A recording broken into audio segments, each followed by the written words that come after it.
Buenas tardes para todas, buenas tardes a todos. Para nosotros siempre es un placer y un gusto tenerles acá en la Biblioteca Darío Chandía del Banco de la República.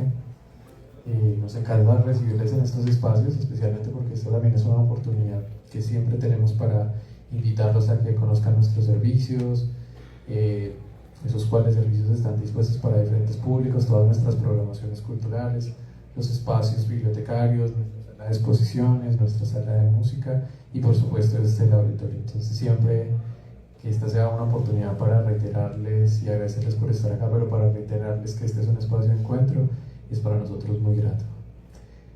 Nos encontramos en este espacio para dar apertura al primer encuentro de la programación 2026 dentro de la cátedra Cambios, la cual en esta ocasión nos invita a reflexionar sobre problemáticas, conocer iniciativas y tomar decisiones que nos permitan transformar desde pequeñas acciones la manera en que nos relacionamos con un ecosistema y especialmente en el que habitamos.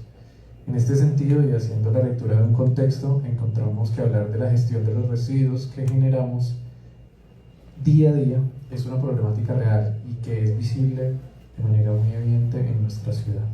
Sin embargo, aplican las preguntas sobre cuál es nuestra responsabilidad individual y colectiva en esa gestión. ¿Separar los residuos es suficiente? ¿A quién estamos delegando esa responsabilidad? Conocemos además cómo se gestionan los residuos a nivel local. ¿Cuál es el impacto de una mala gestión en temas de salud pública y en temas, por supuesto, de convivencia? Podríamos quedarnos planteando incontables preguntas porque sin duda este es un tema que nos atraviesa y que atraviesa toda clase de preocupaciones. Por eso planteamos que este sería el tema del primer semestre dentro de la cátedra Cambios, en este caso iniciando hoy con la conferencia a cargo del doctor Fran Molano y convocando estos encuentros que esperamos pues estén muy atentos y puedan participar. Como saben ustedes, la iniciativa Cambios pues es una iniciativa co-construida también por diversas entidades y proyectos en la ciudad, por supuesto el Mariposario, las universidades que hacen parte de esta iniciativa, la Universidad del Tolima, Universidad Un Minuto Cooperativa, Universidad de Ibagué y nosotros como Centro Cultural del Banco de la República, pues creemos también en ese trabajo compartido y en esa posibilidad que nos da pensarnos no solo estos temas, sino todo lo que implica un abordaje desde la construcción de una biociudadanía, que es en lo que hemos venido trabajando y en lo que sabemos que nos acompañan pues muchas personas en la ciudad y en la región. Entonces, pues bueno, darles nuevamente esa bienvenida y a ti, maestro Fran, muchas gracias por aceptar esta invitación a este primer encuentro durante este primer semestre del 2026. Como tú bien ya lo sabes, esto integra una serie de encuentros que hemos venido desarrollando ya por poco más de 2 años y pues bueno, que han sido maravillosos no solo los aprendizajes, sino los espacios que esto ha generado y lo que está empezando a movilizar en temas de la ciudad y esperamos que así sea. La conferencia que nos convoca hoy la hemos denominado ¿Y la basura es de quién? Responsabilidades compartidas en la gestión de residuos sólidos urbanos, y esta será desarrollada por nuestro invitado que es Fran Molano. Fran Molano es docente de la Universidad Distrital Francisco José de Caldas, es investigador en los campos de historia ambiental, movimientos sociales y educación política desde la perspectiva de la ecología del mundo capitalista. Ha publicado el libro Historia de la basura en Bogotá, Escobitas, Bacterias y Botaderos, 1950-2003, el cual ofrece un estudio de la historia de la gestión de residuos sólidos domiciliarios y el servicio público desde 2 perspectivas: los sistemas políticos y económicos rectores durante el siglo XX, el régimen desarrollista, 1950-1988, y neoliberal ambientalista, 1989-2003. Y recientemente se ha publicado el artículo Los ensamblajes socionaturales en las ciudades latinoamericanas, miradas desde la historia ambiental urbana, además de otras producciones académicas que nos invitan a inquietarnos y a promover las acciones concretas desde nuestro entorno. Muchas gracias, Fran, y bienvenidos nuevamente a todos. Esperamos que sea un espacio también para dinamizar preguntas, inquietudes y que pues también nos invite, vuelvo y reitero, a la correlación, a la corresponsabilidad y al trabajo colectivo en estos temas. Muchas gracias.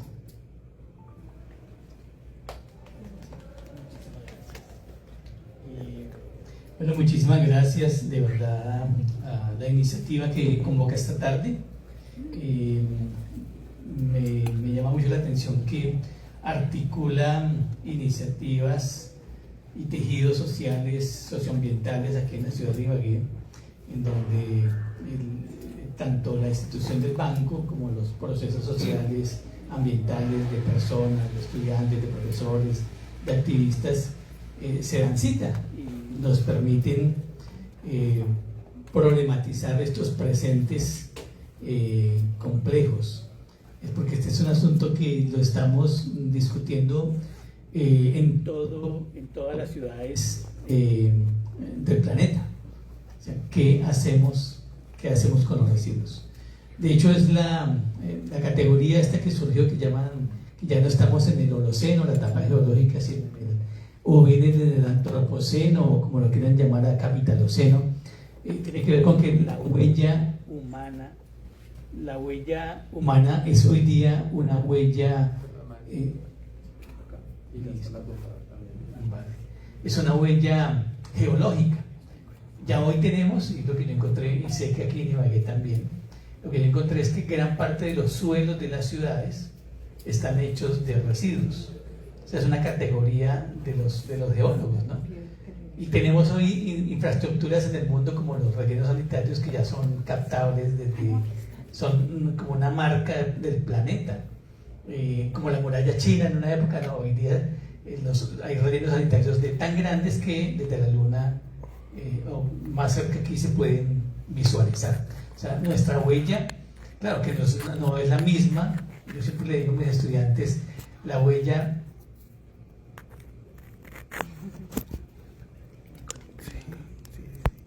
listo, el detalle, el distintivo. Muchísimas gracias. La huella que deja, yo soy profesor de la Universidad Distrital, pero claro, la huella que deja un profesor, la huella ecológica, ¿no? Porque tiene un poco más de ingreso, etcétera, etcétera. A la que deja un estudiante es distinta, ¿cierto? En los gastos, en los recorridos, en los consumos. Pero todos dejamos una huella, claro que no la misma huella, tiene que ver con la posición, la capacidad de consumo también que tenemos. Y esto nos lleva al asunto. De hecho, en esos debates sobre los sentidos y los significados de las palabras, yo he trabajado un poco cómo llegamos hoy día a la categoría de residuo y abandonamos la de basura. Y antes de basura se usaba hace como 150 años, que era inmundicia. Inmundicia, luego pasamos a basura, y hoy día una más neutra, residuo, ¿no? De hecho, basura tiene una carga moral grandísima. Si a usted le dicen basura, es una ofensa moral. No sea basura, ¿cierto? Si usted le dice no sea tan residuo, la carga moral no afecta tanto, y quizás esa neutralidad, claro, no es gratuito, no es solamente un problema moral, es también qué es hoy, porque el lenguaje también trata de expresar cómo se denominan estas materialidades, son híbridos. O sea, la basura es lo que llamamos basura o residuo, es un híbrido, es una mezcla de materia tangible, con cultura y con política. O sea, es también simbólica, es cultural y es política. De hecho, la lucha es quién está más cerca y más lejos de la basura, ¿no? Desde la casa. Yo me voy a comenzar quién gestiona la basura en la casa. Depende de muchas. Normalmente en los sectores medios y populares, casi siempre las mujeres gestionan el residuo de la casa. Y en los estratos más altos, muchas veces son mujeres que hacen las labores de lo que llaman el servicio doméstico, que meten la mano en la caneca del baño y la organizan. Y en el espacio público, no todos producimos basura, pero no todos ni la gestionamos, ni compartimos los efectos de esas materialidades que en el tiempo se van descartando y se van reprocesando. A ver si... Listo. Vamos a empezar con esta. Es una foto del 2022, o sea, hace 4 años. Y quisiera que la miráramos y ubiquemos qué elementos que están presentes acá. Claro, componentes políticos, componentes materiales, componentes urbanos, componentes sociales. ¿Qué vemos ahí? No importa lo que ustedes ven ahí. Comercio, bueno, sí, aquí está el comercio. Bueno, ¿qué más? Esto ya vemos, estos son dos sistemas tecnológicos importantes en las ciudades, ¿no? Esto de hecho es una dinámica mundial, se llama contenerización. Una dinámica mundial, la contenerización, que pretende resolver más rápidamente la captación de residuos urbanos. Y esta de aquí es otra tecnología anterior, pensada en una ciudadanía que va por la calle y bota el palito de colombina, ¿cierto? Pero, y si se dan cuenta, además, esta quedó obsoleta y esta es la moderna, pero bueno, y están conectados a otros ensamblajes tecnológicos, ¿no? El relleno sanitario y la bolsita de la casa. O sea, todo esto es una estructura tanto material como política y de conocimiento y de tecnología. ¿Qué más vemos ahí? Señalización. Bueno, la señalización de la infraestructura urbana y en relación con los residuos, con nuestras basuras, ¿qué componentes? Bueno, diríamos que la gente va ocupada cargando bolsas para su trabajo, para su casa, y se aleja, se hace lejitos. El fotógrafo logró captar que la gente no suele pasar muy cerca porque puede que haya malos olores acá. ¿Qué más vemos ahí? Pues hay un exceso de residuos que supera la capacidad de los contenedores. Sí, claro. Mala gestión, sí. Pero también, yo no sé, la persona que está ahí, pero pues muchas veces también en los lugares donde se deposita está como un lugar también alimentar. Sí. Puede ser que busque o alimento o busque un material. De hecho, las asociaciones de recicladores todos los días, pertenezco a una red allá en Bogotá de recicladores, todos los días la pregunta es: ¿a cómo está el kilo de papel? ¿Cuánto están pagando por el kilo de plástico? Y bueno, el mercado define qué se recoge y qué no. Si está muy bajito el kilo de vidrio, no lo recogen porque lo pagan mal y pesa mucho y es muy incómodo. Si está muy bajito el kilo de plástico, se deja en la calle. Ese es un problema que tenemos de un mercado, que la pelea de ellos es cómo este mercado se regula para que haya criterios distintos así tiene alto valor y por eso meten la mano y lo sacan.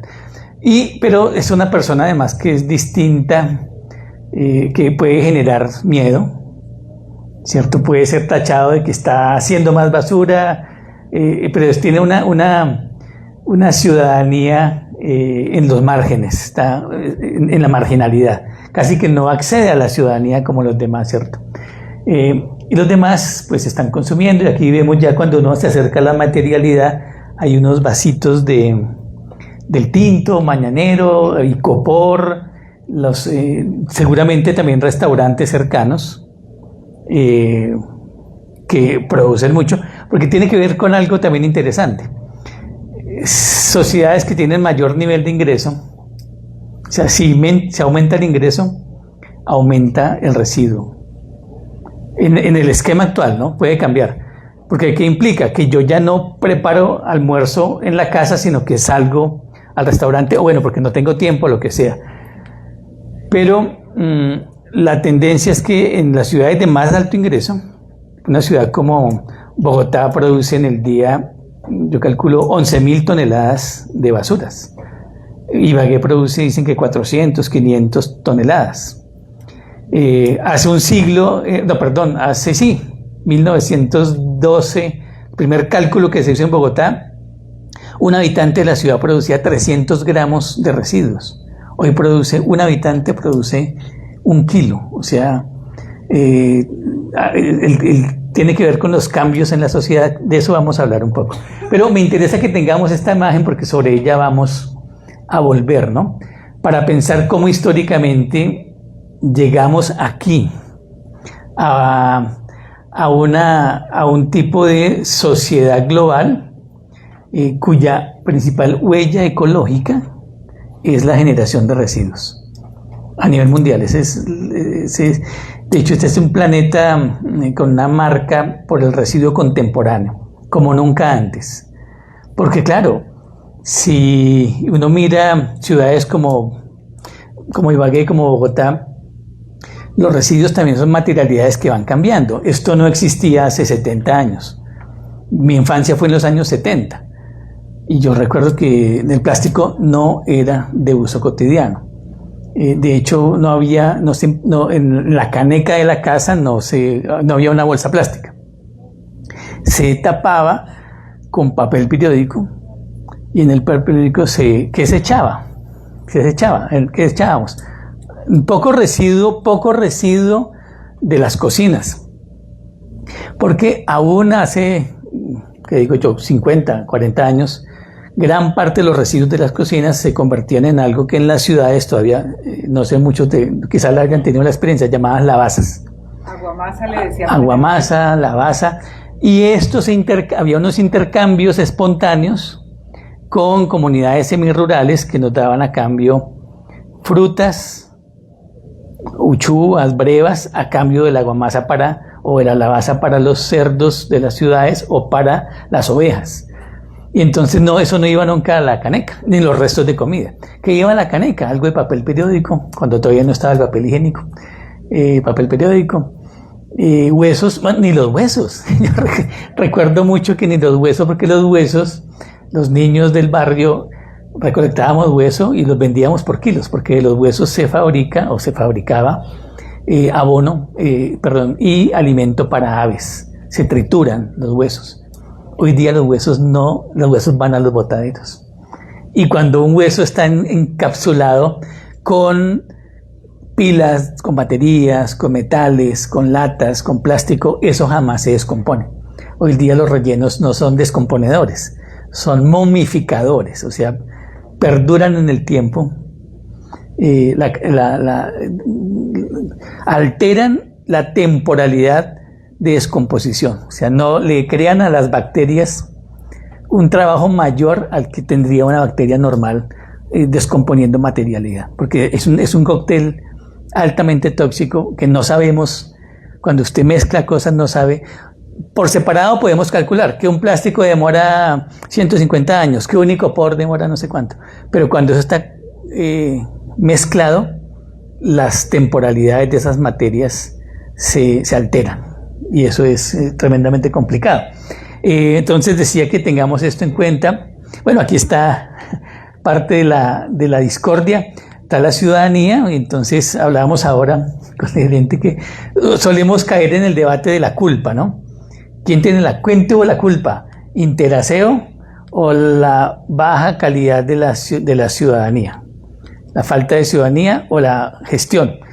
Claro, y hay que salir de la idea de las culpas, porque a veces uno se puede convertir en señalar culpables, ¿no? Entonces, yo sí reciclo, moralmente estoy superior. No, el asunto es más complejo y de eso queremos también como hablar. Tengamos en la mente esta foto, de ella vamos a volver luego.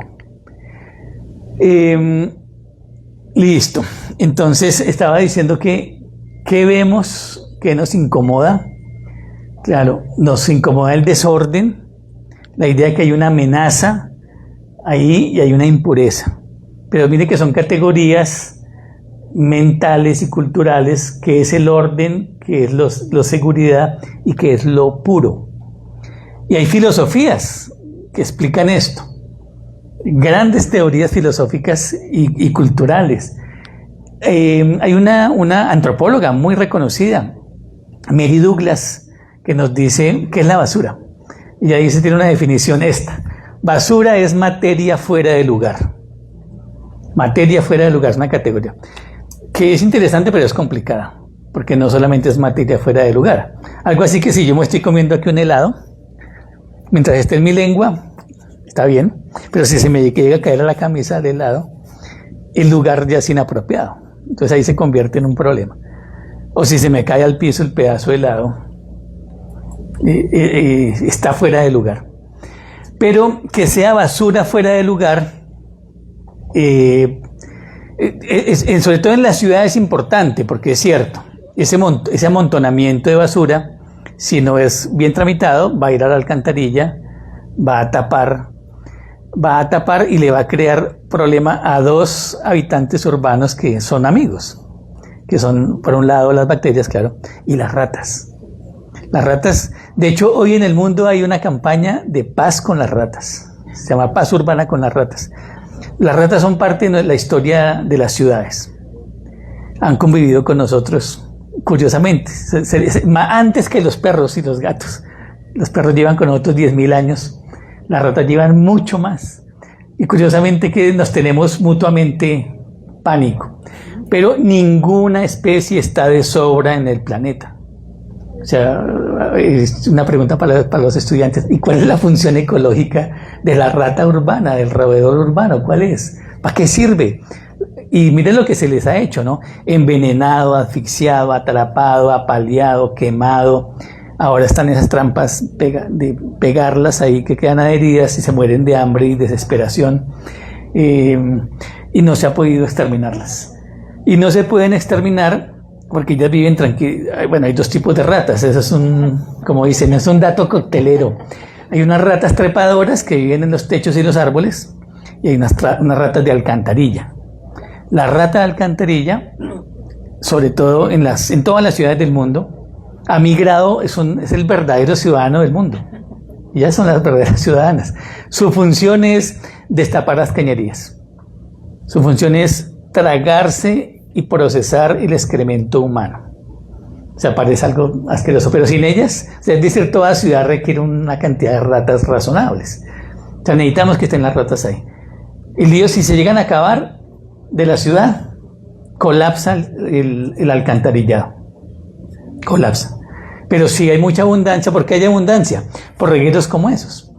Porque pues las ratas nos tienen miedo y están abajo, pero cuando huelen comida regada, pues suben a descomponer, son descomponedoras también. Y entonces que esta idea de paz urbana es, oiga, no las torturemos, más bien trabajemos campañas de control, de esterilización. No es tampoco yo le hago campañas, usted quiere que ahora adoptemos ratas, no, porque no están hechas para eso. Su función ecológica no es ser mascotas, no podrían ser mascotas. Su función es la que tienen en las ciudades. Y las ciudades están desde hace 15.000 años, o sea que hay ratas desde hace rato, hace mucho tiempo. Entonces, si no gestionamos bien, si no se le da esa idea porque uno dice cuál es el lugar de la basura. ¿Será la bolsa? ¿Será el relleno sanitario? ¿Será el contenedor? La mayoría de la gente nos atormenta, por ejemplo, en la foto. Nos atormenta ver basura aquí en la calle Tercera, céntrica, pero no nos preocupa que haya mucha basura en la Hacienda La Miel. O sea, es malo que esté aquí, pero si está allá, no importa. Entonces, ¿dónde es el lugar de la basura? Claro, y eso implica también pensar nuestra idea de basura. ¿Qué es aquello que...? Porque efectivamente todo ser vivo genera residuo, todo ser vivo. Excremento, excrescencia, sudamos, orinamos, hacemos popó, etcétera, etcétera. Todo ser vivo. Las plantas también excretan cosas que además necesarias. El asunto es que en las sociedades humanas esa excrescencia y la gestión de esa excrescencia está atravesada por valores culturales y relaciones sociales que convierten la excrescencia no en algo importante y valioso, sino en algo para muchos de nosotros despreciable, del que no queremos saber, lo que no queremos oler. Hasta donde yo he entendido, leyendo crónicas y leyendo antropologías, las sociedades preindustriales, ya hace muchos siglos atrás, normalmente tenían un proceso de metabolismo urbano altamente... No eran ambientalistas, era la forma de vivir. Entonces, La mayoría del excremento de una ciudad como Tenochtitlán, de los aztecas, o de la Roma antigua, o de las ciudades griegas, o de las ciudades, o del Cusco, o de las ciudades chinas, de hecho había una profesión de sacar el excremento, transportar el excremento humano y llevarlo como fertilizante, porque el excremento es rico ¿en qué? En nitrógeno, y los suelos requieren nitrógeno, y ese metabolismo se rompe en algún momento, y entonces las ciudades quedan con un problema, porque ¿a dónde va nuestro excremento? Va por el alcantarillado, la mayoría va aquí en Ibagué al Conveima. Supongo que la planta de tratamiento de aguas residuales no sé si está en operación. No sé si tenemos planta, debe tener planta de tratamiento. Y en la planta de tratamiento de aguas residuales intenta purificar esos lodos que no se sabe qué hacer, porque además los lodos no son solamente nitrógeno, son champú, jabón, cremas, humectantes, preservativos, todo lo que va por los alcantarillados. De tal manera que esos abonos todavía en Bogotá no se sabe qué hacer con los abonos. Los sólidos, los lodos del alcantarillado, no sabemos qué hacer con eso. ¿Y a dónde van? Están haciendo experimentos, y ese es un asunto de desigualdad espacial y ambiental en las localidades del sur. De 100 los parques del sur, esos lodos pueden ser abonos. Y seguramente sí, porque así fue la historia de la humanidad. Usar los excrementos. Y entonces, lo que era parte del metabolismo urbano, o sea, del ciclo, retomamos de los campos y devolvemos a los campos, se rompe. Eso se rompe. Y la ciudad se queda con unas materialidades que no sabemos qué hacer. En los archivos de Bogotá yo he encontrado quejas de los campesinos de las afueras de Bogotá de hace 50 años, hace 70 años, 1950, 60. O sea, hoy día lo que son localidades como Kennedy, Fontibón, digamos muy cerca. Ahí estaban habitadas por hortelanos, gente dedicada a la horticultura. Y su pelea era que las basuras se las eran a las haciendas jesuitas y no a ellos. Entonces yo me puse a leer, pero ¿cómo así que están peleando porque les lleven la basura? Porque las basuras de hace 70 años eran orgánicos y era el abono. Y eso, hay un informe de la Federación de Cafeteros que hasta 1970 la basura de Manizales alimentaba los cafetales de Chinchiná. O sea, toda la Federación de Cafeteros tenía experimentos con basuras. ¿Cuándo se rompe eso? Bueno, ¿pero qué son esas basuras? Orgánicos y cenizas. Porque antes de la gasolina y el gas se cocinaba con carbón o con leña. Claro, pues me imagino que se devastó los árboles. Pero las cenizas son muy buenas revueltas con otros orgánicos para el abono. Entonces, en general las ciudades no tenían un problema tan grande. ¿Y qué hacían con esas basuras? Pues suelos urbanos. Bogotá está llena, su suelo es gran parte, donde está la Embajada Norteamericana, la Universidad Nacional, esos son antiguos basureros. Las ciudades fueron creciendo a medida que se iban, sobre todo Bogotá, que era llena de humedales, fueron rellenando los humedales. Y las basuras han cumplido no solo en Bogotá, en el mundo. Pero ¿qué fue lo que pasó? O sea, ¿por qué cambió? ¿Por qué se dejó de usar la basura como componente? No, se sigue haciendo.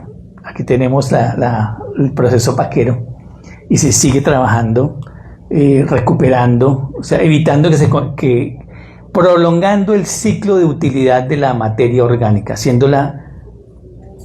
Por eso, aquí en este contraste, o es materia fuera de lugar o materia fuera de tiempo. Porque cuando se nos agota, cuando este aparatico ya no sirva en el tiempo, sale. Entonces el asunto es cuánto tiempo yo mantengo esto acá. ¿Y qué hago para prolongar, así no sea en su utilidad, inicial, en su funcionalidad inicial, sino prolongar sus materiales para evitar que se vayan a algún lugar donde no sabemos qué va a ocurrir y se reintroduzcan. Ese es el asunto. Entonces, por eso es claro, tanto materia, la basura es materia fuera de lugar, pero también puede ser materia fuera de tiempo. Y el desafío es este: ¿cómo hacemos que cada materialidad tenga una mayor duración y evitar que en el tiempo caiga en procesos de descomposición con afectaciones socioambientales desconocidas? Ese es el asunto. Si la vemos solamente como basura, como materia fuera de lugar, se convierte en un excedente no deseado, ese montón de la foto, algo que no, un excedente que no deseamos, que necesitamos contenerlo mediante diversas tecnologías y prácticas de ordenación, gestión, separación, eliminación o de categoría social, cuya lógica es, en última instancia, espacial, categoría social. Su merced hizo evidente el habitante, supongamos que es un habitante de calle, pero mire que hoy en el lenguaje, en el buen decir, decimos habitante de calle. Ya no les decimos indigentes porque hacen digestión, son personas que tienen digestión, pero en una época se les llamó, en una categoría que asocia desperdicio y justificación de su inutilidad, se les llamó desechables. Y también ahí hubo grupos de limpieza social. O sea, son categorías relacionadas, no aparecieron simultáneamente y tienen una explicación. Entonces, esa categorización social hace que, por ejemplo, cuando se define en las ciudades dónde ponemos el relleno sanitario, tiene que ver con una categorización social. ¿A dónde lo ponemos? En Bogotá, clarísimo, porque Bogotá fue pensada, sus 4 rellenos, pensada como cualquier ciudad de América Latina, 4 o 6. Argentina, Buenos Aires tiene 6 rellenos sanitarios alrededor de la ciudad. Bogotá solo 1. Y la mayoría de ciudades solo 1. Tiene que ver con la historia de construcción del Estado también y de la capacidad de los municipios. Pero en Bogotá, el del norte, tenía que pasar los camiones por el barrio donde vive la gente más poderosa del país, el barrio Santa Bárbara. Ellos no dijeron nada, no protestaron, pero los gerentes y los administradores del aseo dijeron: con esa gente no nos metamos, no podemos. O sea, en el sur la gente tiene menos poder y les vamos a decir que, porque así se hizo el relleno sanitario, les vamos a decir que eso se va a volver en un parque, en el bosque urbano más grande de Bogotá en 20 años. Eso fue en el año 89. Llevamos desde el 89 esperando el bosque urbano. Pero también tiene que ver con una categorización social. Los pobres a veces, no siempre, pero se cree que no tienen poder para exigir. Y entonces se les puede, a eso yo le llamo, colocar paisajes tóxicos. O sea, volvamos tóxico su entorno porque no van a protestar. Bueno, no ha sido así. De hecho, me contaban ayer la gente, aunque no por el relleno, pero encontró que la basura es un arma tremenda. No dejar entrar los camiones al relleno Doña Miel, de la hacienda Doña Miel.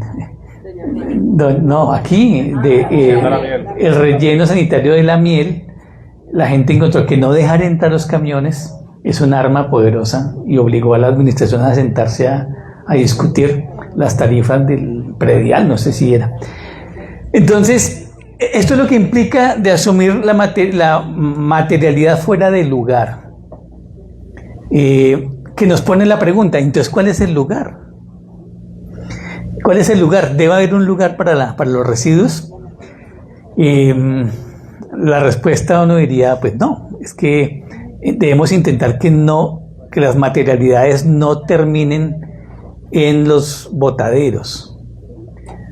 De hecho, admiro mucho en Colombia el trabajo del movimiento paquero, porque está haciendo algo en las ciudades que es democratizar el lugar en donde se dan los procesos de recomposición de la materia descartada. Porque nadie quiere tener cerca uno deja la bolsa de la basura que no pase el camión y a los 4 días huele a gases, a metano. Pero nadie quiere tener un olor de metano cerca a su casa. Pero entonces, ¿cómo hacemos para que la gestión sea que el espacio público y el espacio urbano no sea un único lugar, el lugar de gestión del residuo? Si en el colegio se puede hacer, si en la universidad se puede hacer, eso descongestiona los volúmenes que intoxican ecosistemas, que es a donde, porque mire, para montar un relleno sanitario hay un principio ecológico fundamental: tiene que estar cerca a un río o a una quebrada. Si no hay un río o una quebrada no se puede poner, porque por algún lado tienen que fluir los lixiviados, no pueden quedar ahí. Y pese a que se dice que los lixiviados se les hace todo un proceso, pues no es cierto, no alcanza. Las bacterias están, si hicieran un sindicato, las bacterias eran las primeras en decir que no permitían los volúmenes a las que son sometidas para intentar, porque las bacterias cumplen su labor de descomposición. Si la vemos el asunto como materia fuera de tiempo, pues claro, la basura es también un producto de la velocidad de los sistemas de producción y consumo. O sea, acordémonos cuando éramos niños. Bueno, yo me acuerdo. Yo usaba el pantalón de mi hermano del colegio y el cuello de la camisa para el otro lado y el parche en el codo. Pero hoy estas generaciones se ofenderían porque, pero ¿cómo así que yo no voy a estrenar? Y un poco la idea de la categoría es una palabra nueva: estrenar. Estrenar en el cumpleaños, estrenar el día de la mamá, el día del papá, el estrene. Pero el estrene tiene una implicación, y es que también tenemos un residuo, el famoso, la moda rápida, fast fashion, que está llenando las ciudades y los cuerpos de agua, y no solamente los basureros, de ropa, que además, por eso les digo, cuando se juntan materialidades en descomposición, eso no se descompone. Eso dura, los tiempos se exceden. Y entonces estamos sometidos, claro, a toda hora cómo producimos más. Yo vivo en un sector de la ciudad allá en Bogotá, que es la calle Octava Sur. Entonces ahí está lleno de restaurantes. Cada restaurante buscando cómo innova, ¿no? No, que vamos a hacer el restaurante temático de Simón del Bobito, el que sea. Y entonces, ¿cómo atraemos a la gente que está buscando novedad?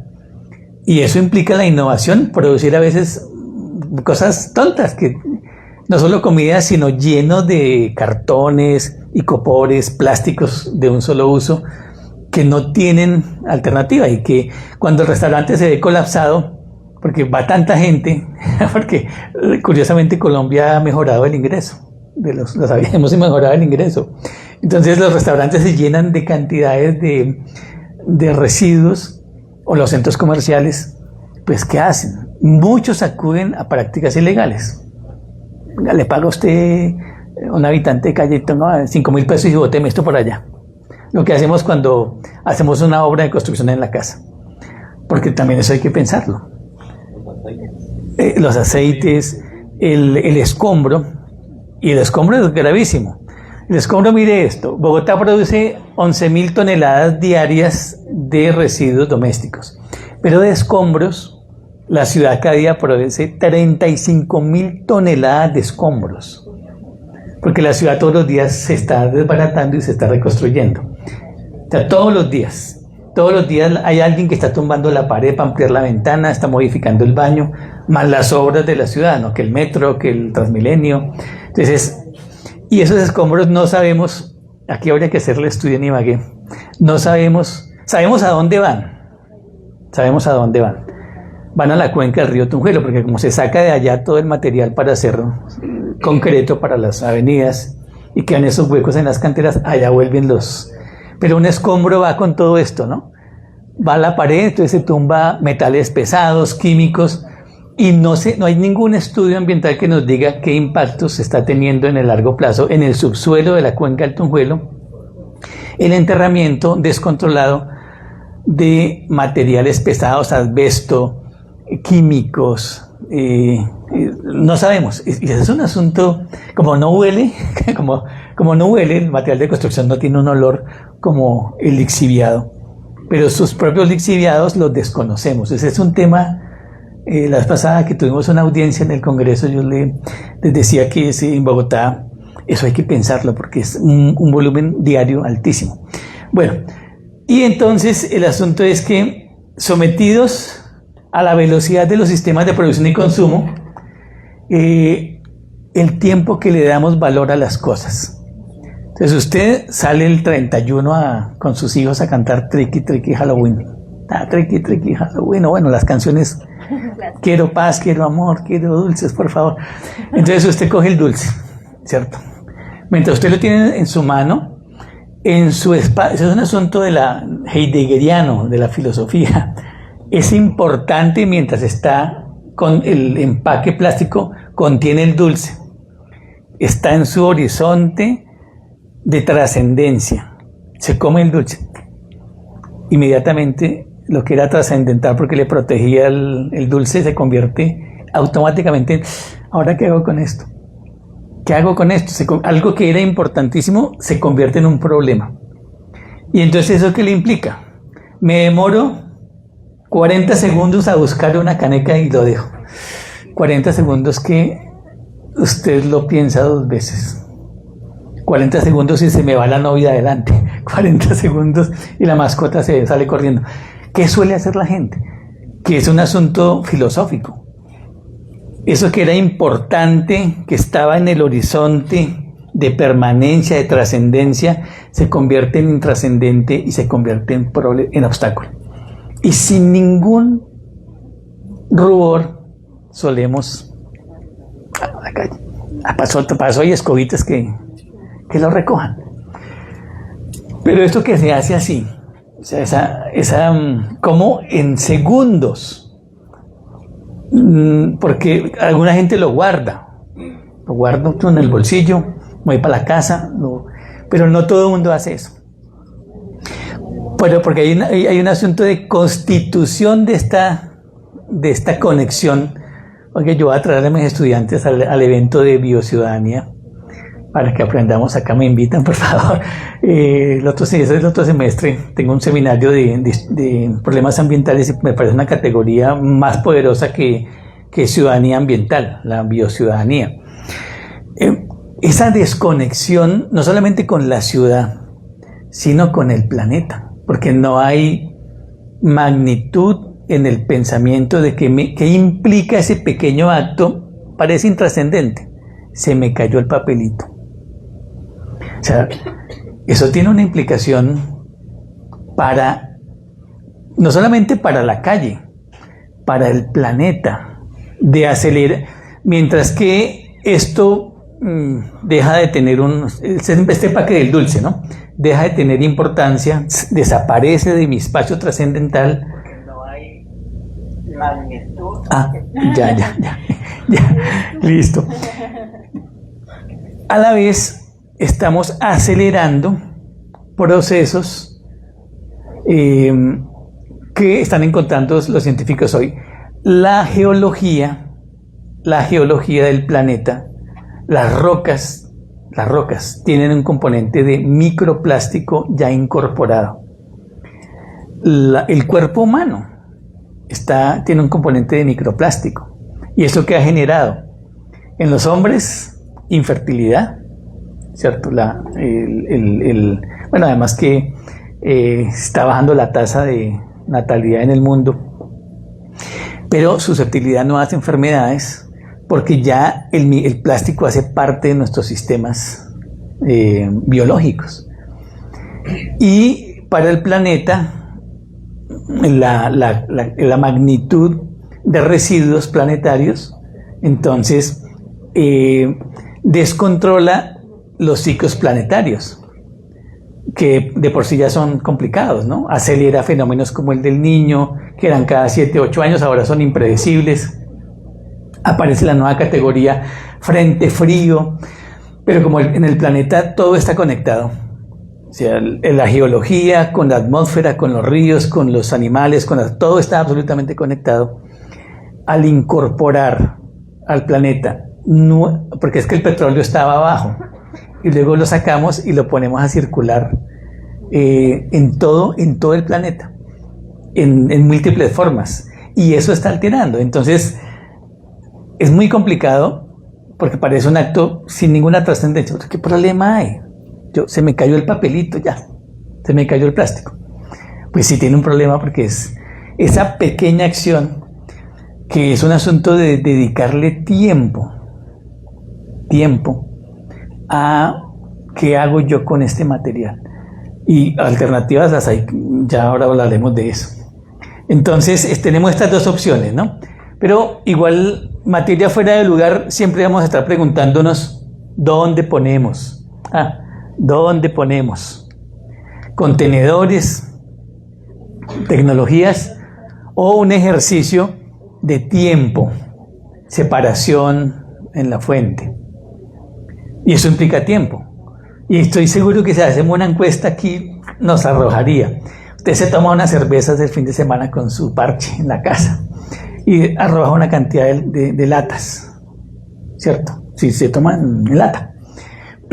Pero normalmente la gente no se pone a lavarlas y secarlas y entregarlas. Ese trabajo se le recarga a los recicladores, que tienen que gastar agua de sus casas, incrementar la tarifa del agua y más tiempo. Porque son tiempos de prolongar. El asunto es de cómo hacemos que los tiempos sean más largos, no más cortos, porque se nos dice aceleremos, estamos afanados. Pero con los residuos pasa un asunto, y es que necesitamos dedicarles tiempo. Si no los metemos aquí en la cabeza, sino porque como no lo quiero oler, quiero sacarlo rápido.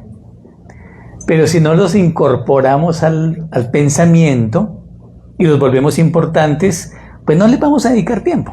Y requiere tiempo. Este asunto aquí, que no se me vaya a ir un pedazo de plástico, la esponjilla, porque eso puede tener una utilidad trascendental fundamental. Colombia siempre ha buscado, desde los años 50, eso está, todos los documentos están, buscando cómo resolver la producción de abonos orgánicos. De hecho, antes del relleno sanitario, la política del Ministerio de Salud que manejaba residuos era crear plantas de orgánicos en todas las ciudades. Esa era la política, porque era lo que hacían los campesinos. Eso es lo que en el campo la gente hace eso. En el campo la cocina tiene una ventana grande y la señora pela las papas y bota allá, y allá se forma una huerta de tomates que van creciendo. O sea, la experiencia de la gente es esa. Lo que pasa es que en las ciudades, como pasa un asunto con los residuos, y es que como huelen tan feo, nos huelen muy feo, pero curiosamente al que los trabaja, les termina, o no, cuando hace abonos, ese olor le resulta agradable, el olor de la materia en reprocesamiento.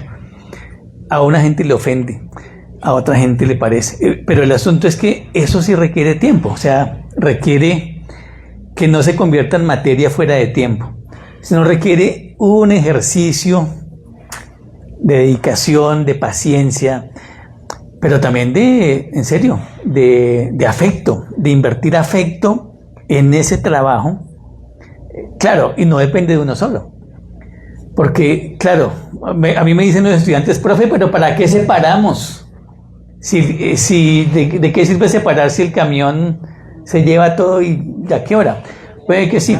En el caso de los colegios y las universidades, lo digo por la distrital, mis colegas me dicen, pero eso no hay sentido en separar.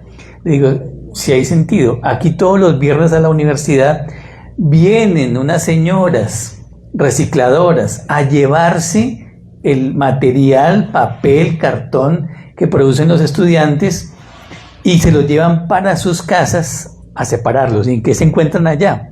Que botan de todo, porque esa pedagogía de los colores de las canecas nadie la entiende. lo que muestra que es muy débil nuestra, o sea, que no le damos tiempo a pensar qué significa eso.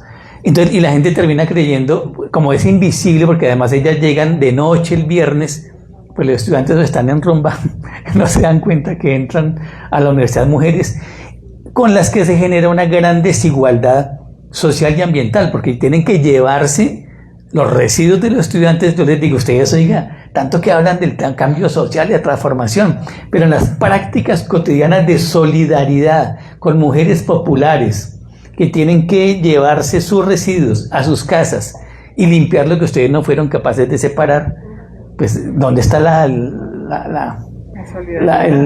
amor por el pueblo? ¿Dónde aparece eso? Porque es que es en esos pequeños detalles donde el discurso se hace práctico, ¿cierto? Toda la retórica nuestra. Es un asunto de tiempos, ¿no? Es un asunto de tiempos. Profe, sí hay. De hecho, desde la normativa ya se supone que nosotros somos solidarios de la cadena de custodia de residuos. Entonces, se habla de la solidaridad desde la posición individual como ciudadano. Claro. Afortunadamente los marcos normativos, por muchas razones, van modificando. Ahora el asunto es cómo eso se convierte en experiencia incorporada en los habitantes, en la gente. Porque a veces el lenguaje normativo es pesado, lejano, difícil, y les digo, no hay tiempo. O sea, el sistema de gestión de residuos de la universidad pues pone en la página, pero nadie lee eso ni nadie lo entiende. Y predomina una herencia viejísima que dice, todo va para el relleno, resulta que no. Tiempo, ¿no? Materia fuera de lugar. Si es materia fuera de lugar, necesitamos tecnologías para llevarlas al lugar apropiado. El relleno. Pero efectivamente no es el lugar apropiado, ¿cierto? No es hoy. Materia fuera de tiempo. Implica reconocer tiempos de gente como pues el paquero, la paquera, la gente que recoge residuos como el cartón, que busca ganarse la vida, pero también darle una vida útil a esta materialidad, ¿no? Estos son tiempos, claro, esto no es bueno y malo. O sea, el asunto no es si es bueno o es malo. Es que necesitamos, claro, que los residuos estén en espacios y lugares que les permitan que sus tiempos no se agoten rápidamente. O sea, que esto no se convierta en residuo tan rápidamente, en basura rápidamente. Ese es el debate. Y eso es un asunto que nos conlleva, bueno, ahora hablamos de esto, que nos conlleva a pensar en lo que yo llamo el régimen de basuras. O sea, estamos en un régimen de basuras, y un régimen de basuras es un ensamblaje sociomaterial de muchas cosas. No solamente empresa, alcaldía y ciudadano, es más complejo. Entonces tenemos materialidades descartadas históricas, ¿no? Nuevas materialidades. Plástico, cartón, bueno, el cartón lleva como un siglo. Nuevas materialidades. Y nuevas cosas. Tengo un artículo ahí sobre una materialidad que me doy cuenta que nadie se hace responsable de ella, como de muchas, ¿no? Pero eso es una de las tantas, que son los cables de los servicios de redes de internet. Nadie se hace cargo de eso. O sea, el usuario dice, si yo me cambio de empresa, yo no me quedo con el cable. Y además, ¿qué hago yo con el cable? No sé qué hacer.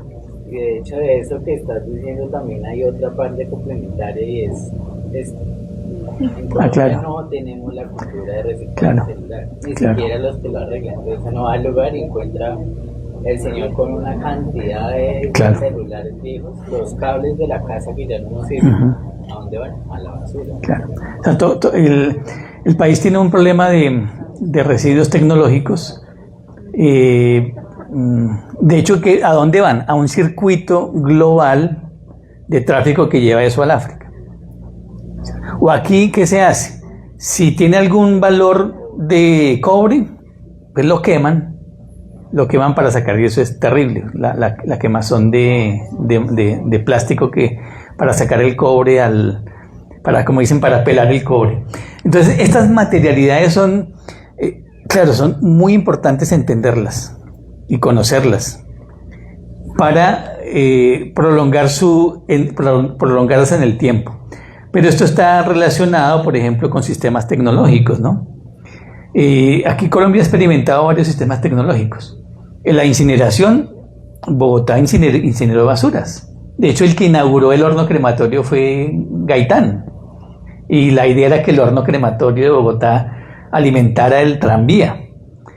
Pero miren lo que pasa con los sistemas tecnológicos. Y ese es un asunto que como ciudadanos tenemos que preguntarnos. Porque es que cuando nos dijeron Transmilenio en Bogotá, Transmilenio, la última tecnología, la modernidad, la moda, hay que pensarla. ¿Qué pasó con el horno crematorio de Bogotá? Y en Ibagué también hubo crematorio por ahí en los años 40. No sé en dónde, tocaría venir a mirar los archivos. Pero ¿qué pasó con los hornos crematorios?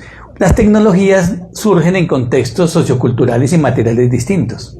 Surgieron en Alemania en los años 20-30 y estaban hechos para incinerar materiales secos, madera, papel, cartón. Pero nuestra materialidad descartada en Colombia es más húmeda y esa humedad requiere mucho calor incorporado y entonces los hornos no funcionaban, no tenían la capacidad de quemar la cantidad de materia húmeda contenida y se quemaban poquitas cosas. Bogotá tuvo un fin triste del horno crematorio, un fin porque se dice que durante la dictadura de Rojas Pinilla una vez hubo una corrida de toros y chiflaron a la hija de Rojas. Entonces Rojas se puso muy bravo y a los 8 días le dijo, porque en esa época los obreros del aseo los controlaba la alcaldía directamente, la Secretaría de Gobierno. Entonces, y la Secretaría de Gobierno tenía a los trabajadores del aseo como un cuerpo de policía. Les dijo, si llegan a chiflar a mi hija el domingo que cito, cojan las garlanchas del aseo y apaleen la gente. Y así fue, hubo corrida y se dice que hubo una masacre, la masacre del Circo de Toros de Bogotá, año 55-56. Pero se dice además que esos cadáveres los incineraron en el horno crematorio. Y entonces cuando cayó Rojas le pusieron una bomba al horno crematorio. Eso está documentado. En el libro comentó alguito de eso, ¿no? Entonces dejó de funcionar. Es una tecnología. Pero mire la tecnología que implicó. La tecnología implicó tecnologías que aparecen en un contexto sociomaterial distinto instaladas aquí. El contenedor, que de la foto inicial, ¿se acuerdan del verdecito?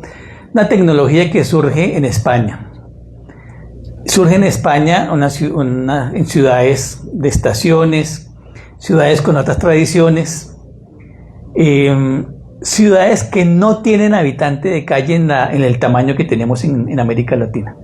Entonces, ese contenedor es pensado en un mundo para una acople sociocultural distinto. Adaptado acá, a veces suele tener problemas. Otra tecnología, el relleno sanitario. El relleno sanitario surge en la Guerra Mundial. Entonces los soldados enterraban sus basuras y las tapaban. Luego el ejército le dijo a la Organización Mundial de la Salud, hagan la solución para las ciudades. Porque ¿qué hacía Nueva York? ¿Dónde mandaba las basuras Nueva York? Al mar. Igual que Barranquilla lo hace todavía, en gran parte. O Buenaventura, al mar. Entonces, el mar, gran idea, que no es descartable. Porque si yo entierro orgánicos, los microorganismos hacen su trabajo y producen suelos. Claro que sí. El lío es que cuando aparece el relleno sanitario hay un cambio en los patrones de consumo y aparece el plástico, o sea, aparece el petróleo en la vida cotidiana masificado. Y entonces ese asunto le queda un problema al relleno sanitario. Pero como no son tecnologías asépticas El relleno sanitario, para que funcionara en Colombia, tenía que tener dos componentes. Uno, social. No permitir que dentro del relleno haya recicladores escarbando en la basura como en los botaderos, porque no es un botadero, tecnológicamente no es un botadero. Debe ser una operación diaria, se cava tierra, se echa un impermeabilizante, se echa la basura y se tapa con una cobertura y se le ponen unos tubitos para que las bacterias saquen hacia la atmósfera gases, y hacia el suelo los lixiviados lleguen a unas piscinas de descomposición. Esa es la tecnología. Sin recicladores que no permitan tapar. Pero ¿qué pasó con esa dimensión social? Si no hay recicladores, ¿dónde estaban los recicladores antes del relleno? No, trabajaban en el basurero. En Manizales, por ejemplo, hay el lugar donde estaba el relleno, que es una montaña, y eso era toda una estructura social, ¿no? Los más poderosos estaban arriba y los niños abajo entre el río escarbando, lo que les iba quedando. Pero estaban dentro de los basureros. Vivían ahí. Vivían y tenían sus economías. A mí me contaban en entrevistas, me decían, el mejor día era el día jueves, porque ese día llegaba el camión de Avianca. ¿Ustedes se acuerdan que hace unos años uno volaba y le daban una caja con comida en Avianca? Harto, sándwich, una mandarina, o sea como una lonchera de colegio. Eso se acabó, eso ya no existe.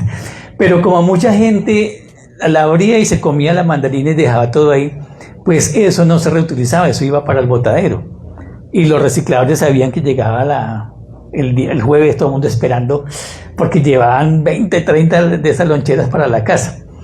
Entonces era toda una sociedad interna. Y no la veía, había uno que otro, el de botella, papel, periódico, nada, pero la mayoría estaban en los botaderos. Cuando llega el relleno, les dicen, no, aquí ustedes al relleno no tienen permitido estar. Y hubo protesta y todas esas cosas. ¿Qué les pasó a los recicladores? Se regaron por la ciudad, se hicieron visibles, y al hacerse visibles se hicieron molestos. Porque además coincidió esa tecnología con otro asunto, y es que apareció la bolsa plástica para la basura. Entonces, ¿qué le dijeron a los ciudadanos? ¿Cuál es su labor? Empaque la basura y sáquela a la calle a la hora. En la noche, averigüe cuál es la hora de recogida y la deja ahí. Esa fue en eso quedó convertida la ciudadanía con la basura. Saque la basura y pague la tarifa. Pero al estar el habitante de calle y el reciclador en la calle, ahí es donde está asociado el relleno, o sea, lo sanitario, con lo desechable, y se hicieron molestos, se hicieron desechables. ¿Por qué se conmemora el 1 de marzo, que fue hace unos días, el Día Internacional del Reciclador? Voy a contar una historia que la cuentan los recicladores, ¿no? Vámonos al Carnaval de Barranquilla, Corramba, fiesta. De pronto aparece un reciclador desnudo con sangre en un CAI en Barranquilla, y denuncia que en la Universidad Libre, en el anfiteatro, hay cadáveres de sus compañeros que los van a cercenar para venderlos, para vender órganos. ¿Y qué se descubrió? Que había todo un entramado de esos trágicos, ¿no? Celadores, el administrador de la universidad, parece que hasta un senador que era dueño de la Libre, que les decían, entren al reciclador, no, mire que recójame llévese para su casa ese papel, ese cartón. Entraban, los desmayaban, los dormían y los descuartizaban y vendían sus órganos. Cuando eso se supo, eso fue el 1 de marzo de 1991, si no estoy mal. Cuando eso se supo, la gente no podía creer que eso pasara en Colombia. Y por esa razón en Colombia se asumió la fecha del 1 de marzo, y luego cuando en el mundo se supo, todos los recicladores del mundo dijeron, oiga, no, es que, ¿cómo así que en Colombia matan recicladores? Porque la idea es que vale más su órgano que él como persona. O sea, es desechable. Entonces yo hago una asociación, esa tecnología con un entramado cultural, simbólico, político, de esos. Y por eso esta fecha es una fecha que tenemos que tenerla presente, porque indica un momento de la historia del país en donde el discurso de la limpieza se llevó a la limpieza social y a considerar que el desechable era descartable y que su vida no valía. Entonces, todo, no es culpa, digamos, de los diseñadores de la tecnología, sino es cómo eso se ensambla en una sociedad. Entonces, las tecnologías no son neutrales, están en ensamblajes sociales y culturales. Entonces, la tecnología del relleno nos apareció en los años 80 como la maravilla. Un relleno, racionalmente, bien manejado, puede durar 12 años. Y luego se tapa, y luego puede 12 años. Si le pasamos los 20 años, ya eso nos complica el asunto. De hecho, en Bogotá, los dos basureros grandes antes del relleno, que eran el Gibraltar y el Cortijo, hoy día son lugares donde no se puede hacer nada ahí sobre ellos, porque pueden explotar. O sea, lo que hay adentro son gases en movimiento que van a tardar muchas décadas en que las bacterias hagan su trabajo. Entonces no son productores de suelos. Entonces, bueno, eso es solo, imagínense, solo para hablar de las tecnologías. Pero claro, las tecnologías están en las empresas. En Colombia hubo un momento en que fueron los municipios los encargados de la gestión de las basuras, ¿no? En la colonia, cuando Ibagué colonial, ¿quién barría las calles? Los presos. Eran los presos. Bueno, que cumplió años el rey. No, entonces sáquenlos a barrer las calles. Y de vez en cuando. Luego, en el siglo XIX, aparece el servicio de aseo. Entonces, ¿qué se requería? Un peón, una carreta de bueyes, jalada por bueyes o por mulas, y el famoso grito, que lo documenté, era basura, basura, el ollejo palmacho, el ollejo del palmacho, o sea, para la mula, y el repele pal muchacho, o sea, la pega, porque esa era como se le pagaba al obrero, ¿no? O sea, usted lo contrata al municipio, pero no tenemos plata, pero a usted le dan la comida ahí, lo que sobra de las casas, y ese fue el sistema inicial. Luego ellos van a ser parte son ya funcionarios de la alcaldía, gente venida muy de abajo. Por ejemplo, en Bogotá les llamaban, ustedes saben cómo es el lenguaje popular por gremios, ¿no? A los de los teléfonos públicos, ¿cómo les decían en el lenguaje popular? Los chismosos, porque teléfono está. Y a los del aseo les decían los marranos, porque todo el que trabaja con basura se le estigmatiza. Es marranos, y a ellos no les gustaba que le dijeran marranos. Por allá un gerente del aseo dijo, no, vamos a cambiar la campaña, porque además un obrero que trabajaba a sol y agua, yo me imagino a quién iba, que lo que recorrer las calles cuando hace harto calor.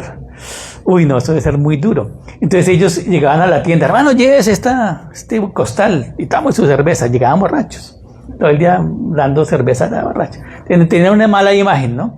Entonces el gerente les cambia el nombre por la palabra escobita. A ellos no les gustó al inicio, porque es que escobita es para esos hombres era muy femenino. Entonces hizo toda una campaña. Acuérdense, los que tenemos estos años, el Escobita Morales. Entonces la empresa financió en la Vuelta a Colombia en bicicleta que le dijo, hermano, póngase usted el nombre del Escobita Morales. Hizo campañas y terminamos en el lenguaje urbano denominando, en todo Colombia se le llama escobita, ¿cierto?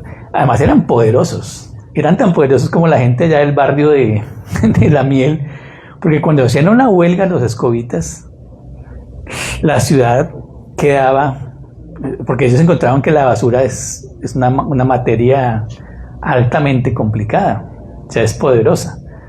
Y entonces eran demasiado fuertes, pero además pues venían de abajo y era la época del Frente Nacional. Solo había en la nómina 2 casillas: usted es obrero liberal o es obrero conservador, no puede haber de otra. Y ellos tenían asociación con los partidos y eran muy fuertes. Cuando eso cambia, viene la elección popular de alcaldes, viene la privatización y se hace una campaña de desprestigio del servicio público de aseo, ¿no? Es la primera empresa en el país que se privatiza, porque se hace una campaña, hasta un gerente, me acuerdo, Pardo Coppel, que fue candidato a la alcaldía en el 89, pues como cuando uno se desespera con la basura es un tema sensible, ¿no? Como con la inseguridad. Entonces se vuelve una herramienta política. No, que la ciudad está muy sucia, no sé qué, y el Pardo Coppel llega y va y contrata una volqueta y la llena de basura de todos los barrios y va y se la bota a la casa del gerente de la empresa de aseo. Y entonces eso en los medios, ¡wow! ¡Qué acto simbólico! Claro, porque es que esa empresa hay que acabarla y privatizan la empresa. En la idea de que el Estado era mal administrador y las empresas eran, pues, pero pues si yo monto una empresa de aseo no es de recolección de basura, no es porque pues es un negocio, pero ¿en qué consistía el negocio? Ya tú me decías ahora, en Colombia es así. Estaba el relleno sanitario, estaban los camiones, y estaba el costo, bueno, como un relleno para que funcione bien debe estar el relleno, pero debe haber lo que llaman plantas de transferencia. O sea, la basura llegaba a una planta y se separaba. Lo que servía iba para un lado, lo que se iba a enterrar iba para otro. Ese fue el diseño. Pero le dijeron a la empresa, las privadas, ¿no?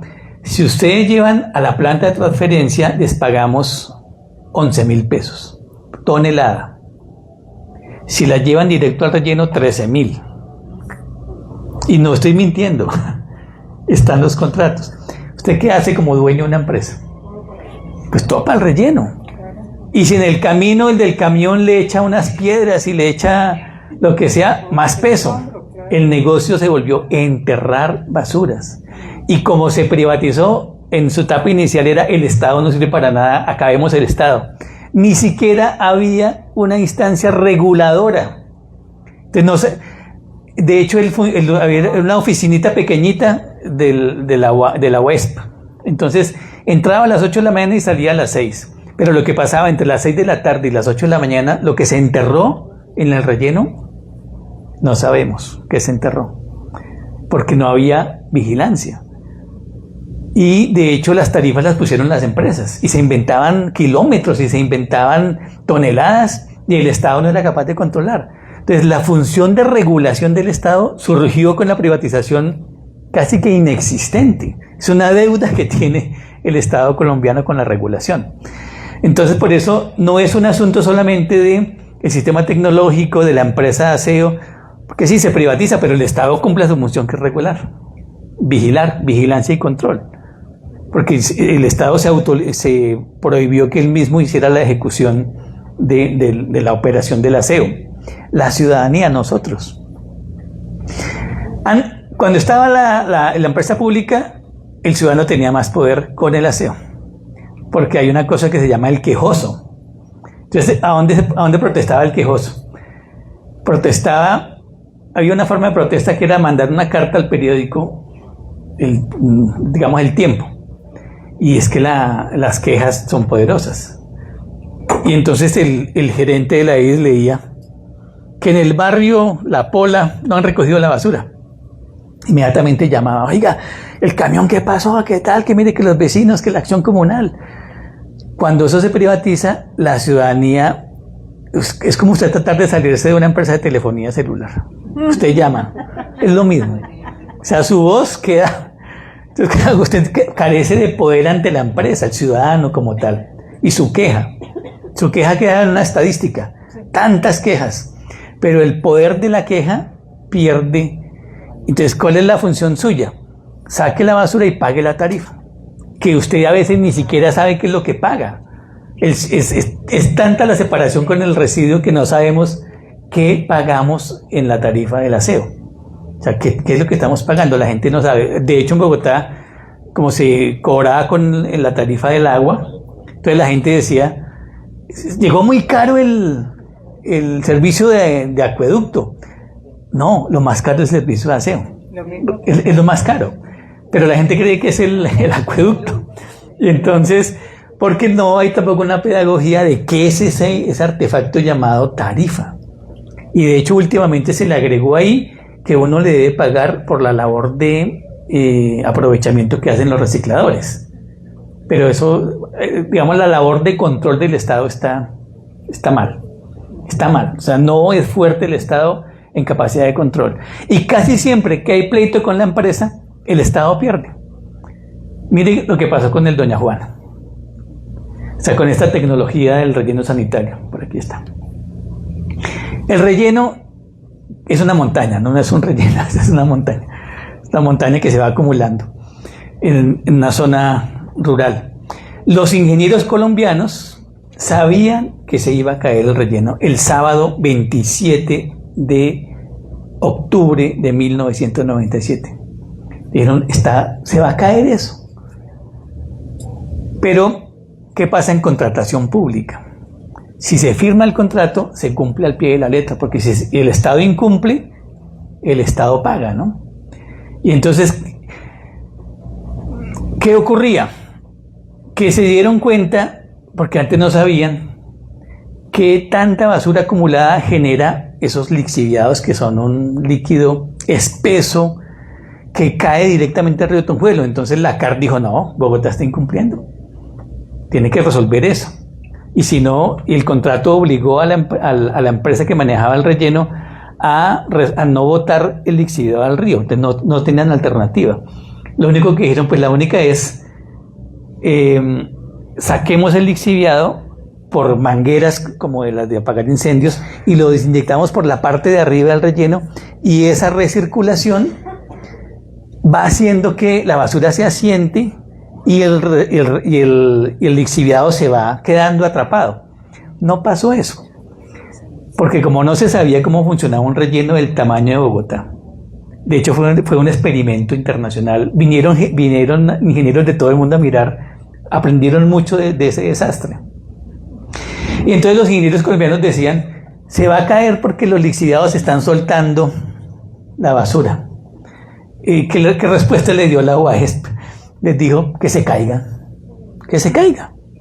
Y efectivamente se cayó. 1 millón de toneladas de basura taparon el río Tunjuelo. La gente, imagínese usted estar sometido a un olor intenso a 4 kilómetros a la redonda del relleno, erupciones en la piel, vómito, afecciones respiratorias, mascotas muertas, plantas de las señoras marchitadas inmediatamente. Además de eso, ese olor tan terrible, la alcaldía dijo, no, quitemos el olor. Entonces mandó helicópteros y botaron encima unos químicos que peor todavía. Esto fue un desastre ambiental. Eso fue el 27 de septiembre, no de octubre, sino de septiembre. Y el otro año, de hecho, la gente quiere hacer un anticumpleaños de ese desastre.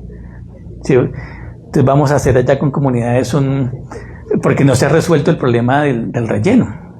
Y lleva un relleno pensado para 12 años, va a cumplir 40 años de funcionamiento y no tenemos alternativa.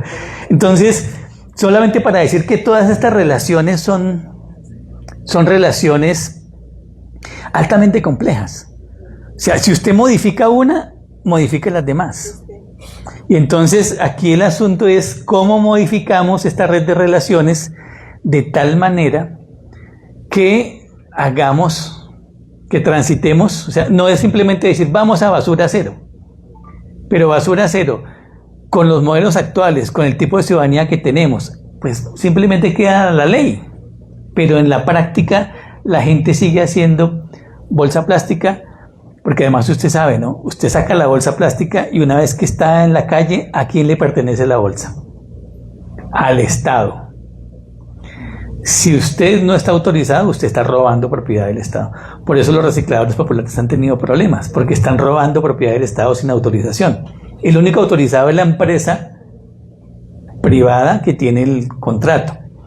Ese es un problema que tienen los recicladores de cómo los incorporamos para que sean vistos como actores importantes. Es decir, cada cosita de estas, nuestra relación, por eso les digo que me enamoré de la palabra biociudadanía, que eso tenemos que hacerle mucho eco y trabajarla mucho, porque para las ciudades es importante.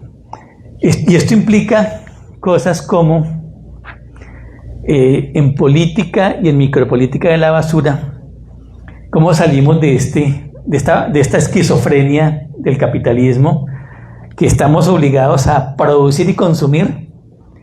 Me gusta hasta una foto en Alemania, ¿no? Entonces la señora pasa, igual que en cualquier ciudad del mundo, pasa por el basurero urbano, están los contenedores que no sirvieron para nada, y la señora va para su casa con la bolsa de basura, con la bolsa, y cuando se va y la bota ahí, ¿cierto? ¿Cómo salimos de esto? Y entonces, también hay que pensarnos nosotros como humanos. Nosotros no puede ser la solución Thanos, la de la película, ¿no? Acabemos la mitad de la población y se resuelve todo. No somos la especie depredadora que hay en el planeta. O sea, quitémonos eso de la cabeza. Nosotros no somos como especie esto. No estamos divididos entre los cuidadores del planeta, que estamos arriba, y los agentes dañinos perversos morales. No. O sea, superioridad moral, no. Más bien, lo que me gusta lo que estamos haciendo acá y lo que ustedes están haciendo es cómo incorporamos eso que llamamos basura en nuestro horizonte experiencial. O sea, dediquémosle tiempo al residuo, al que producimos. Pensémoslo, hagamos alianzas, hagamos conspiraciones. Mire que esto orgánico, esto puede ser una maravilla, que este papel le puede servir a alguien, que eso es un asunto de tiempo. Es porque, claro, de hecho nos falta tiempo, pero es una forma de resistencia política. O sea, ¿cómo hacemos de ese residuo despreciable una herramienta política para una vida mejor? Como dice Donna Haraway, una feminista ambientalista, dice: tenemos que aprender a vivir y a morir juntos en un planeta que ya está dañado. O sea, ya está dañado. O sea, y tenemos que vivir con ese daño que hemos generado entre todos y entre todas, en alianzas insospechadas, ¿no? En alianzas con el reciclador, en alianzas con la cáscara, en alianzas con la paca, en alianzas con el papel, en alianzas con los animales, en alianzas con las ratas. Una alianza con las ratas es: no echemos la basura a la calle, dejemos que ellas hagan su labor allá donde están, allá abajo. Porque si no logramos eso que es posible e imposible, entonces hay que actuar en lo político. Claro, debate de política pública, cómo funciona la empresa, por qué las tarifas subieron, pero también en el debate micropolítico, en la casa. Además es una labor de todas y de todos, ¿no? En la calle, oiga, señor, no bote la basura, oiga. Bueno, pero también en acciones, dedicarle tiempo a esto. El acto de enjuagar una lata que antes simplemente habíamos lanzado al contenedor puede comenzar como una molestia por tener que cuidar de lo que ya no sirve. ¿Para qué lavo la lata de cerveza o de gaseosa? No, es importante, porque usted ahorra tiempo en que esa materialidad pueda cumplir alargar su vida. Y esto es un ritual, ¿no? Lavar una lata, es un ritual de autorregulación que nos transforma, porque nos ayuda a pensarnos como sujetos. Si separamos el vidrio, si hacemos compostaje, si enjuagamos envases, esos son experimentos activos de nuestra propia sensibilidad. No solo hacemos el bien por el medio ambiente, sino que estamos cultivando una nueva forma de estar en el mundo. O sea, que tenemos que estar en este mundo tratando de no hacer tanto daño. Por eso es actuar en lo político, en la exigencia, pero también en lo micropolítico, en lo cotidiano, en esta relación con la cáscara de huevo, una relación de contemplarla y decir: esto no amerita que se vaya para el relleno, esto amerita que le demos una vida útil importante. Bueno, eso es lo que yo quería hablar. Qué pena con ustedes, me extendí mucho, no sé cómo estamos de tiempo. Vamos a tomarnos un café, lo invitamos. Listo, perfecto. Muchas gracias. No, ahorita.